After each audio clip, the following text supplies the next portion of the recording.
Hello, and welcome to the Childcare Business Coach podcast. My name is Evelyn Knight. I am a childcare center owner and director, and I'm the CEO of Childcare Business Professionals, where we help center owners find success in business while achieving high-quality research-based standards. I hope everybody is having a wonderful week and had a great weekend. I'm coming straight off my weekend, and it was such a beautiful weekend. I just had to spend it out in the Nevada hills hiking a bit. I hope you use your weekend time to relax and just decompress. It's so important to take care of yourself as an early childhood education professional. Our jobs can be pretty stressful, but it's really important that we're on top of our game so that we're giving the best we can to the children in our care. Today's podcast is mainly going to be for owners, but if you're a director, it might actually be helpful for you too. We are going to dive into culture a little bit, like the culture of your center. But before I get into that, I just want to let you guys know about a promotion I have coming up. If you want to be a part of a community where you can really grow as a leader, I'm going to be starting a cohort for owners that will help you take you through the process of automating your systems. If you are thinking about opening a center, if you're a new center owner, or if you're thinking about opening a second or third or even maybe a fourth location, this program will be for you. We're going to work together every week as a cohort where we can bounce ideas off each other, and I will actually be guiding you through developing an automated system to help learn how to run your center more efficiently, which in turn will give you more time to do the things you really want to do. Make sure you join my Facebook group if this is something you'd be interested in. And you want to join before March 2nd because on March 2nd, I am actually going to be launching a free training on how to increase your enrollment and how to maintain the enrollment in your center. And I'll be doing Facebook Lives every day of the week starting March 2nd, just to help you learn how to really take control of your enrollment. So I will put the link to my Facebook group in our show notes. If you're not on Facebook, no worries. Just send me an email and I will put my email in the show notes also. Our meetings will actually be via Zoom. We'll just meet virtually via Zoom anyway, so there's no need to actually be on Facebook, but you'll just get a lot more interaction. It's just the easiest platform for me to have discussions with people and for people to get a hold of me. So now let's get into what I'd like to talk about today. And I want to talk to owners mainly, and I want you to think about when you first became a business owner, or if you're thinking about becoming a business owner right now, why is it that we go into business, no matter what the industry? Most people go into business for the same reason. We're usually seeking out freedom, whether it's freedom from working for somebody else, or it's freedom from having to answer to somebody else's timeline, or making someone else rich, or just being able to take control of your time. Most of us set out to be owners, to be our own boss, to gain some kind of freedom. But most of us, after being an owner, you quickly realize that you almost give up a big portion of your freedom as an owner. I know when I started as an owner, I worked so much. I probably worked 70 hours a week easily. It became a 7-day-a-week job, and I was at my center from open to close. I was so afraid not to be there. And then we were broke at the time. It's really hard as a new business owner if you don't know how to run a business. If you're not a business person, it can be really, really hard. So I was trying to do so much on my own. I was trying to be my own janitor, my own maintenance person. So on the weekends, I would try and manage all of that. I would go in and just try to clean the building and just do everything. And at the time, my first center was licensed for 76 children. So it wasn't huge by any means. It wasn't a big center, but it wasn't small either. So doing all of that was so time consuming and exhausting. And at the time, my husband worked a lot. He was in the car industry and he was working 50 to 60 hours a week. So he really was unable to help me. And so it was just me pretty much. And every now and then I had family and friends that helped. But I just was trying so hard to save the money that I was just doing everything myself. And I'm sure many of you owners feel the same way. And you're probably going through the same thing now, or you went through that when you were a startup like me. It's actually very, very common. And it's one of my goals just to help new owners not face that. I found myself in the same trap when I took over my second center. When I went into my second center, I thought that I would finally find the freedom. It was much bigger than my first center. And I thought that was it. Now that I've got more kids, I'm going to make more money and it's going to be easier. And that's not true. It really wasn't true at all. More kids means your expenses go up. So it really doesn't always add up like that if you don't know really how to manage a business. And at the time I didn't. I had some management experience. My husband had management experience and I had a lot of childcare experience, but we had never been business owners. And I will say it over and over again, being an owner is completely different. It is so incredibly different than managing anything. You need business knowledge. And it's something we did not know going into business, is that you do need to have a business mind. And that's not something that we had. It was something that I ended up having to learn. And when I did learn it, it changed everything for me. That is when I was finally able to make the business profitable, when I learned how to be a business person. And, you know, if you've listened to my other episodes, you'll hear me sometimes tell you that there's like two people inside me that are always at odds with each other. There's the owner inside me and the director inside me.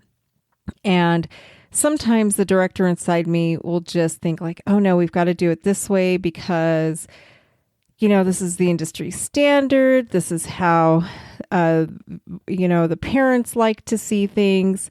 But then the owner inside of me realizes like, yeah, industry standards aren't going to keep me in business, right?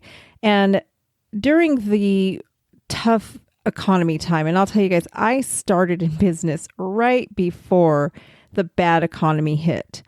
And the city that we decided to build our first center in was hit by a major flood that took out like 20% of our entire city just a month before we were set to open. And it devastated us. It actually delayed my opening date. And it literally, like 50% of the people who had signed up and pre-registered with us left town. Their houses were destroyed. So it was really hard to start out that way. This also happened during the time that the economy was actually at its peak. So everybody was thinking that the economy was doing amazing, but the town that we were in was starting to become really depressed because of that flood. And the people were just leaving. And that is really when our economy had that turn. So the timing, honestly, to open a new business could not have been worse. At the time, we were the first center to actually build from the ground up in our town. But altogether, there were 5 centers in our little town of 25,000 people. So, which is still not that much. But through the economy, one thing I learned and going through the flood and everything is that industry standards have to go. When times are tough, you kind of have to reinvent the wheel. And that's where I had to learn how to be a business owner. And I had to stop listening to the director side of me. When I first started, I had also hired a director. I was really scared to do this on my own. And I had a director that was my boss for a while that had done a great job. with her, things did not work out. So we hired a different director that was actually from a different state, and kind of the same thing. She had worked for small businesses. My first director had actually worked for corporations. So she'd never actually worked for like small business owners. My second one did, but it was kind of the same thing. They were just stuck in that director's brain, which is their job, but they didn't understand business. And now they were dealing with a terrible economy in a depressed town, and they didn't know what to do. They were used to running centers that in areas where there was abundance. And when just everybody had a wait list because the economy had been doing wonderful and there was plenty of families. But now our city was we lost a huge amount of our population, and the economy was tanking. People didn't have jobs. The economy in my area got so bad that we had a 27% unemployment rate. We were one of the highest counties in the United States for unemployment. So I knew that we had to do something to survive. So even before I hired my business coach, I did start making changes, and I started just not following the trends. And that was really, really hard because I knew what industry standards said, and I knew that this is how things had always been, and this is just how the childcare world worked. But there was another part of me that also knew that if I stuck with industry standards, we would be out of business. And let me tell you, now that I look in retrospect, only 2 out of the 5 centers that were in this city survived, and ours was one of them. The rest of them all shut down. They just couldn't make it. So mindset is just incredibly important for an owner, and owners really do have to lead their centers. A lot of times I will see owners who try to check out and they just kind of want to just be totally out of the business, but you really can't. You really, really have to have some part in it because the director cannot do their job without an owner who is supporting them. They need to know what their budgets are. They really need that support. The other thing too is just like the vision and the mission, which I've already done a podcast episode on, the owner sets the culture of the center.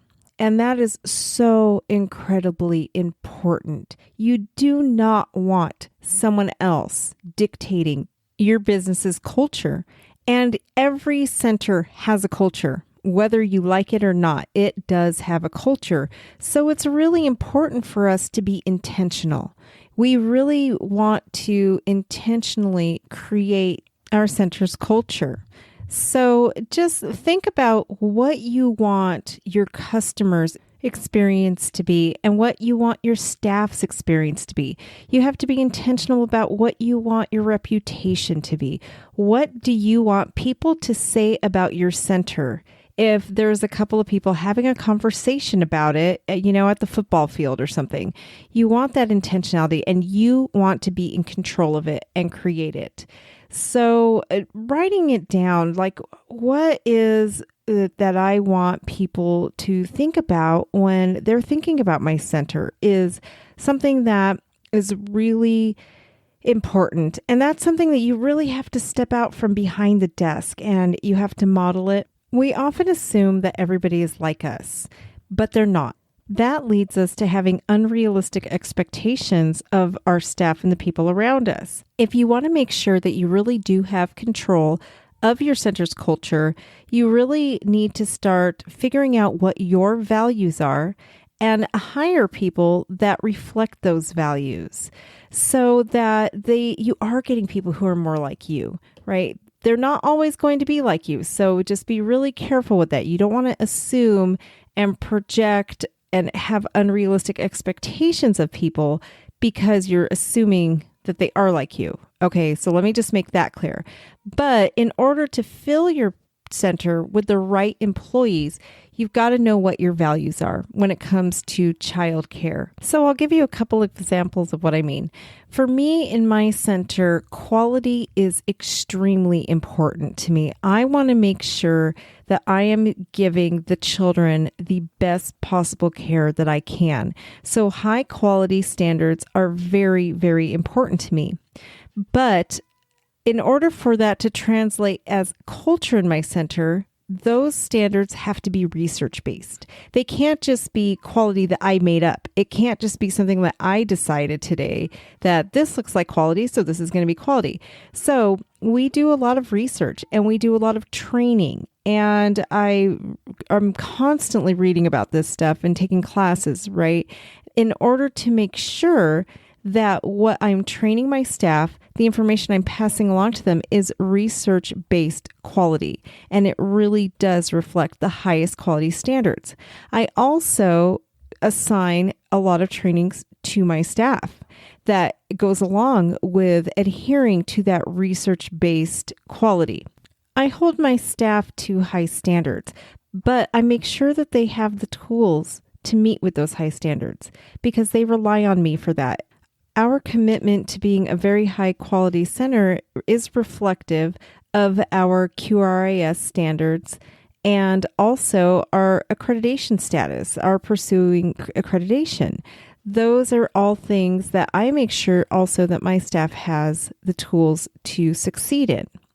So that's an example of high quality. The other thing is that when I'm interviewing new staff, I am looking for what I consider my it factor, because one of the other things that's very important to me is to make sure that my center is a very nurturing and loving environment. Brain development is extremely important to me, and I know that children thrive and learn best when they are in a loving, nurturing environment.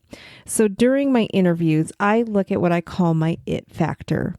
And I'm really looking for something that cannot be trained in a person. I'm looking for someone who is extremely nurturing and loving and compassionate. So my interview questions are going to be specific. They're going to be looking for things that have to do with those areas. The other thing is we actually have a 3-step interview process. The second part of my process, I'm actually observing the people during their second interview portion with the children, and I'm really looking to see how are they interacting. My teachers are also observing, and then they know what to report back to me. But I want to know what they're like in the classroom. I can train someone how to be a preschool teacher. I can train someone how to be an aide. I can train how to clean or to manage a classroom, but I cannot train someone to be a nurturing, loving person. It's just something that usually we are. It's part of our temperament. So when I'm doing an interview, I have specifically set it up to look for specific traits that I can nurture because the rest I can train.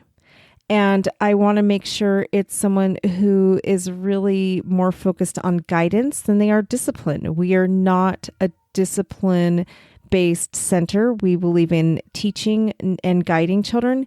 So that's important that somebody comes in and fits in with that portion of my philosophy.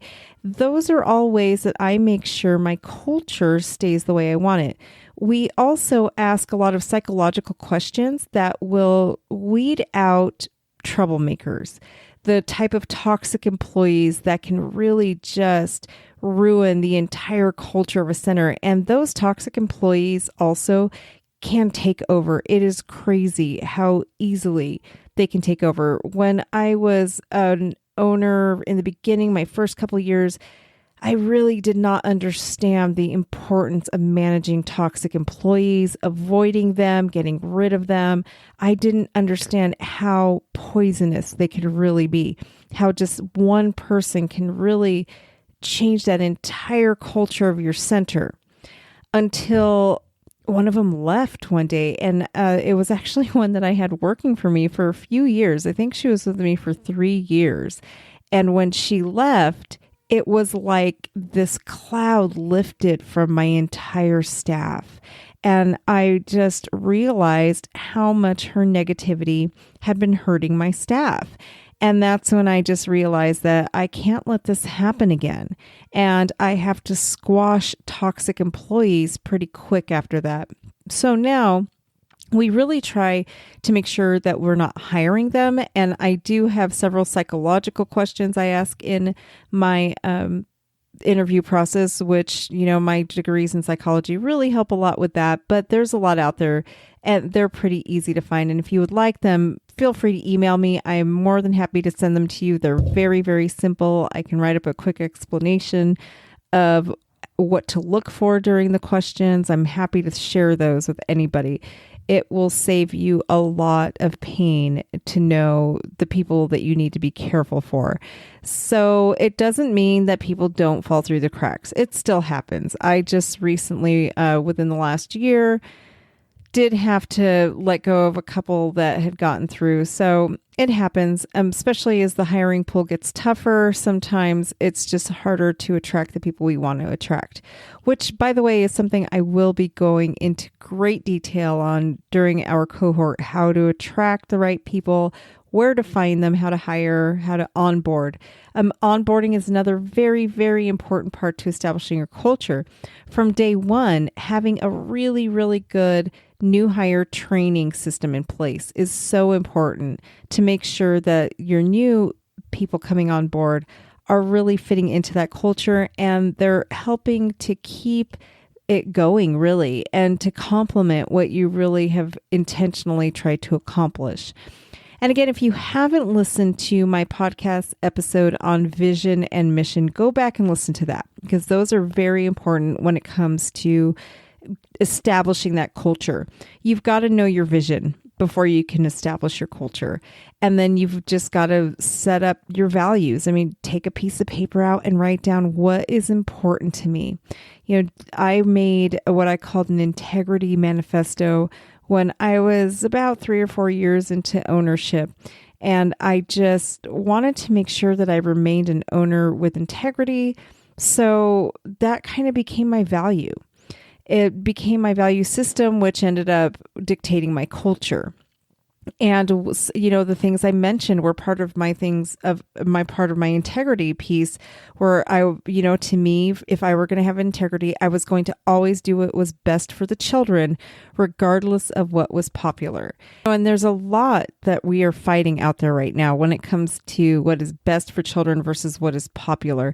There's so much commercialization of preschool that is really convincing parents that something is good for them when it really isn't good for them. It's not really focusing on what's best for the children. So those are the kind of things where parents will come to me and they'll just say, why aren't you doing this and that? And I've just learned over time, you have to educate parents sometimes. And that is part of staying true to my culture and my values that I've established for my center and my center's vision. It all plays into one big piece of the puzzle. So I hope that was helpful for you. I hope you found some good information, and I really encourage you to go and take control of your center. If you're a director and you have an owner that really is just not around at all, and it's really just up to you, you can still do this. You can intentionally just make your own little manifesto and just like, what do I want my parents to feel, my employees to feel, and start living it. Start talking to them about it. Start finding trainings for your staff that really play up on it. Do newsletters for the parents and just really start manifesting that. It is something you can do too. So thank you so much for taking your time to listen to me talk today. I hope this was helpful. And again, I really do hope that you'll join us in our Facebook group. I look forward to seeing more of you there, and I'm hoping that you will gain some good information during the Facebook Live trainings that I'll be doing.